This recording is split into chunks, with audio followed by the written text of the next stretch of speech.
কোরআনের মধ্যে সূরা সাফ এই আয়াতে 6 নম্বর আয়াতে আল্লাহ রাব্বুল আলামিন বলতেছেন, ওয়াইজ ক্বালা ঈসা ইবনু মারইয়াম ইয়া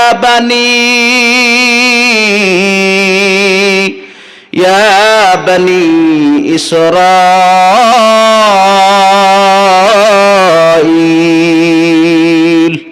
ইন্নী রাসূলুল্লাহি ইলাইকুম মুসাদ্দিকাল লিমা বাইনা ইয়াদাইয়া মিনাত তাওরাতি ওয়া মুবাশশিরাম বিরাসূলিন ইয়াতি মিন বা'দি ইসমুহু আহমদ فلما جاءهم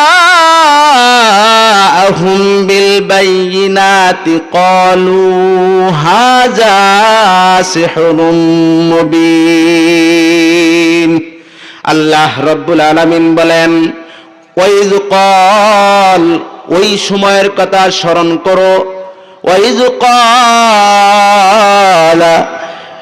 ঈসা ইবনু মারইয়াম, ঈসা ইবনে মারইয়াম, ঈসা আলাইহিস সালাম আমাদের নবীর আগে তিনি এসেছিলেন। আমাদের নবীর আগে নবীর নাম কি? হযরত ঈসা আলাইহিস সালাম।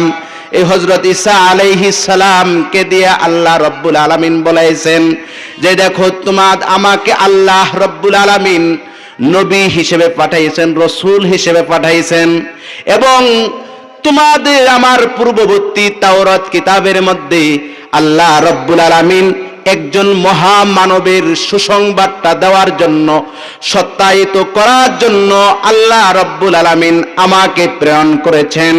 শোনো, সেই তাওরাতে যে মহামানবটি আসবে তার নাম কি আল্লাহ তাও কোরআনের মধ্যে বলেছেন, বাদিসমুহু আহমদ, যার নাম হবে আহমদ, যার নামটা কি? আহমদ। আহমদ মোহাম্মদ একই নাম। এই আহমদ নবীর সুসংবাদ আল্লাহ রব্বুল আলামিন নবী আসার আগেই এই বার্তাটা দিয়ে দিচ্ছেন। কারণটা কি? এই মাহফিলের যারা প্রধান বক্তা, যারা প্রধান মেহমান, যারা প্রধান অতিথি আসে, একটু আগে স্লোগান দেয় কিনা? স্লোগানটা হয় কিনা? কি স্লোগান হয়? প্রধান বক্তার আগমন, ভুলে গেছেন? প্রধান অতিথির আগমন, প্রধান মেহমানের আগমন, ওরকম হুবহু এই যে আমরা যে স্লোগানটা শিখেছি, সেই স্লোগান